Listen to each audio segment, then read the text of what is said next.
C'est parti, du coup je démarre donc du village de Gavarnie juste ici.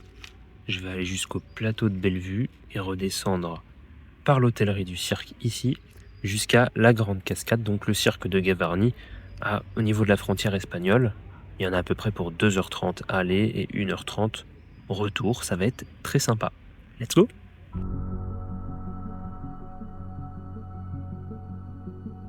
Alors là je suis en direction du coup du cirque de Gavarnie. Pour l'instant vraiment magnifique. On a la rivière sur notre côté et on a la vue sur le cirque dès le départ. Donc c'est vraiment magnifique, il fait super beau. C'est parfait.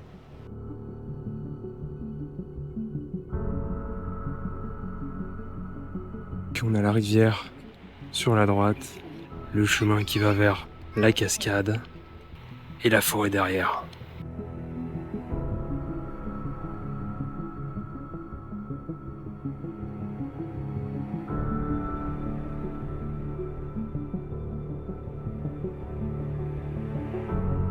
On arrive au niveau de la cascade et du coup petit glacier pour se rafraîchir, c'est parfait là. Comme quoi l'hiver ça doit être assez compliqué d'accès.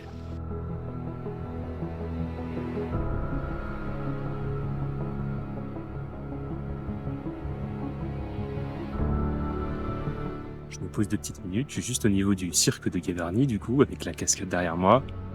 C'est vraiment très agréable, il y a vraiment les 4 éléments autour de moi. On entend l'eau qui coule, avec même les glaciers encore qui n'ont pas totalement fondu, la forêt en contrebas et la roche, et bien sûr le ciel au-dessus de nos têtes. Donc la nature est plutôt forte ici, et ça se ressent. C'est vraiment superbe. Il y a pas mal de monde sur le chemin, mais c'est très très bien aménagé. Il y a même pour les enfants la possibilité de prendre un âne pour qu'ils n'aient pas à grimper à pied. Et il y a vraiment de la place pour tout le monde. Il y a la place pour pique-niquer, il y a tout ce qu'il faut.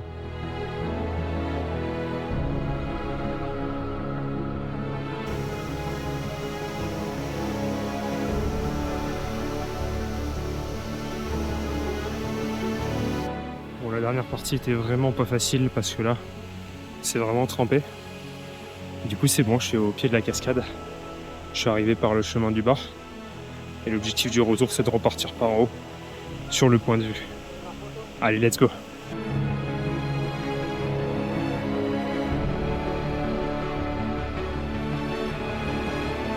C'est vraiment superbe parce qu'on passe de la forêt au chemin, au cours d'eau, et j'ai une montagne derrière moi, un petit peu d'eau qui coule derrière, et en fait là je suis sur une portion de chemin qui n'est plus le chemin principal, et du coup l'avantage c'est qu'il n'y a quasiment plus personne.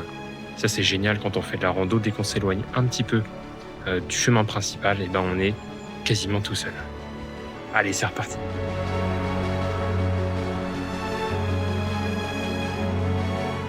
Gavarnie, vous pouvez venir toute l'année. Selon les saisons, ça change pas mal le décor.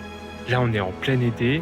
Au printemps, forcément, vous allez avoir un peu plus de neige et vous allez avoir les fleurs, etc. qui vont être plus abondantes. En automne, vous avez les couleurs d'automne qui apparaissent et l'hiver, vous avez forcément beaucoup de neige.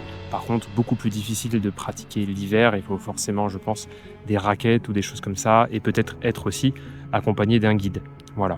Donc renseignez-vous bien selon la période à laquelle vous partez. En fait, vous avez une ligne de train, donc la ligne Bayonne-Toulouse qui passe par Lourdes. Vous pouvez aller jusqu'à Lourdes en train ou même en avion si vous partez de loin, il y a un aéroport. Et derrière, vous prenez la ligne Lio 965 de bus jusqu'à Gavarnie, ça coûte 2 €. Donc par contre, il y a seulement un passage le matin et un retour le soir. Donc il faut avoir les horaires, je vous mets tout ça en description. Vous pouvez également venir en voiture, bien sûr. Et il y a de quoi rester sur place quelques nuits si besoin pour ceux et celles qui souhaitent faire des randonnées un petit peu plus loin. On a Vignemale qui est pas loin, mais qui nécessite 2 jours, on va dire, pour être fait correctement. Et bien sûr, on a la Pyrénéenne, on a du GR, et on a également Compostelle qui passe pas très loin, il me semble. En tout cas, tout ce qu'il faut pour les amateurs de rando. Et pour celles et ceux qui préfèrent les activités, on va dire, type ski, etc., il y a également des stations de ski dans le coin, via ferrata, canyoning, tout ça, il y a de quoi faire, il y en a pour tous les goûts.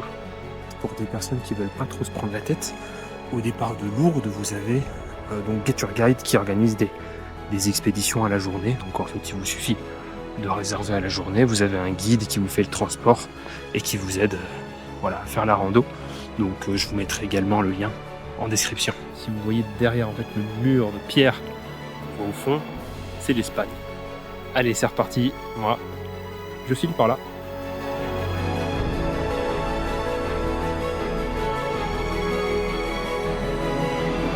Si vous venez aussi, quelques petits conseils, prenez quand même de quoi boire, des bonnes chaussures et de quoi vous mettre quelque chose sur la tête au cas où, parce que ça peut cogner assez vite au niveau du soleil. Autrement, la grande difficulté, c'est surtout la partie qui est devant la cascade, parce que... Oula, faudrait peut-être que je marche aussi. La difficulté, c'est la partie cascade, parce que c'est trempé au niveau du sol, et du coup ça glisse. Voilà, vous n'êtes pas obligé de faire les derniers 300 mètres, si jamais ça vous freine un petit peu. Si ça vous a plu en tout cas, n'hésitez pas à mettre un petit like. Tout ce qui va être partage, commentaires, abonnement, ça me fera très plaisir et puis ça m'indiquera aussi, grâce à vos feedbacks, si je referai ce genre de format et si je peux l'améliorer d'une façon ou d'une autre. Bye bye.